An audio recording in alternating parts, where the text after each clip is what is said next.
Eyes and ears up here, please. You've got plenty of time to chat. We're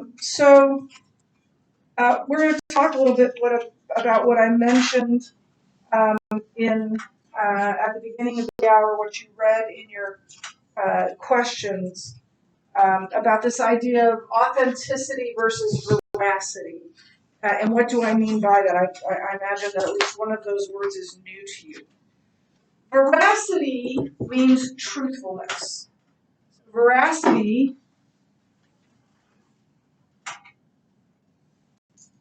means truthfulness. So, if you come in late to school and you say, well, my giraffe doesn't like the cold very much and the snow, and he slipped on the ice and broke his leg, and so I'm late to school. Why do you have the giraffe? I'm going to question the veracity of that story, the truthfulness of that story. Does that seem to be a true story to you? You never know. You never know. Maybe you stole one from the zoo. I don't know. But I'm going to question the veracity of that. So authenticity and veracity are two different things. Veracity means truthfulness. Authenticity means something's authentic. And in this case, in the case of this story, authenticity means that this story was written by John at the same time as the rest of the gospel. So if it's authentic in this case, it means it was always part of John. It was written by John at the same time. There are reasons for questioning the authenticity of this story in John 8, 1 through 11. And in fact, nearly all scholars agree on this, including evangelical ones. So this isn't a, liberal versus conservative sort of thing. Across the board, they believe this. Why? Why do they believe this? The earliest manuscripts omit it. In other words, it's not in the earliest manuscripts. That's what omit means, to leave out. The earliest commentaries omit it. From very early on, church fathers wrote commentaries on the books of the Bible. It's one of the reasons we know that the books of the New Testament were written very, very early. If Papias in AD 100 something is writing a commentary, is writing about one of Paul's letters or one of the Gospels, that means they have to have been written before that, right? You can't comment on a book that hasn't been written yet. So the earliest commentaries omit it. In the manuscripts, ancient manuscripts that do have this story, it's in different locations. Some place it in John, and some place it in Luke.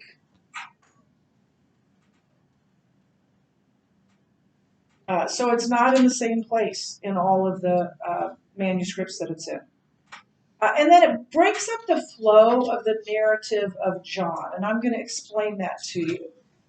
So if you'll ask you to keep your books open to John 8.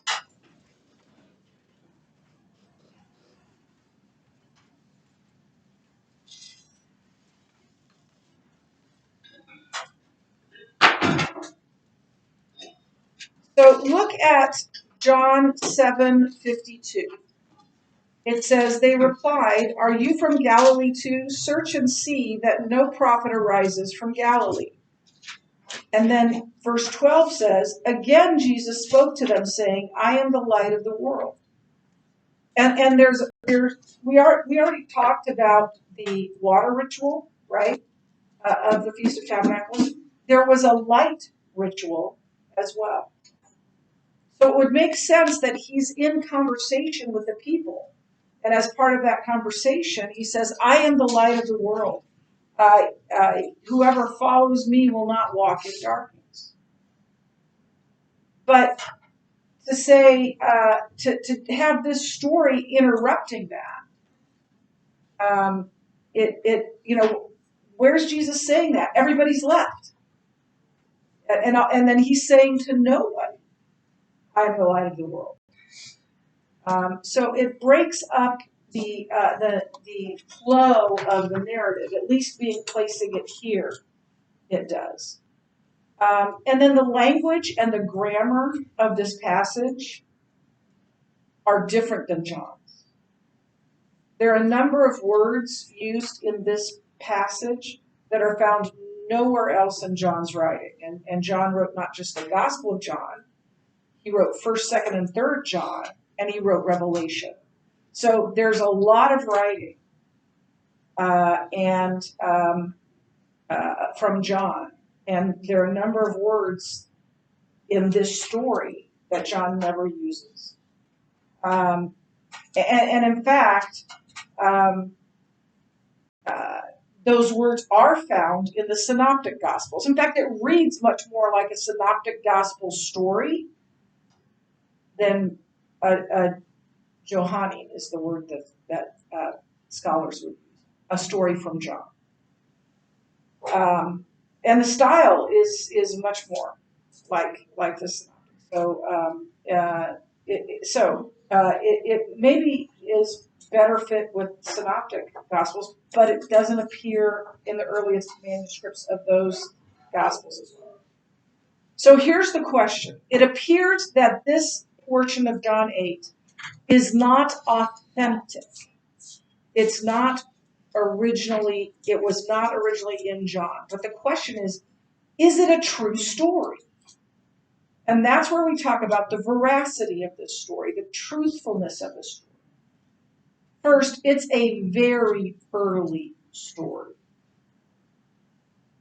In fact, the church's first historian, his name was Eusebius, learned the story from Papias, who lived during the time of the gospel writers. So it is as early. Let's put it this way: it's just as old as the stories in the Gospels, and it's very typical of the types of stories found in the Synoptic Gospels. So the story of the lame man, the story of the man born blind, this story is just as old as those stories are.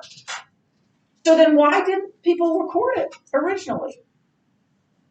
It was probably left out of the canon because of the nature of the story. I mean, think about how shocking this would have been in Jesus' day.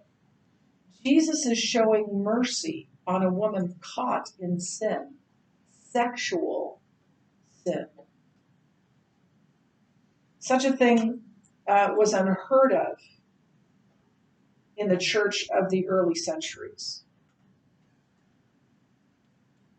And so the story probably made church leaders uncomfortable. And therefore they didn't want that to be part of one of the stories told about Jesus. So just in summary, this story is, I believe, a true story. It actually happened. But it somehow got misplaced in John. And I also believe there's a whole lot that we can learn from this story. And so we will therefore study and apply it just as we have the other true stories in John's Gospel. Any questions on that? Okay, we're done for today.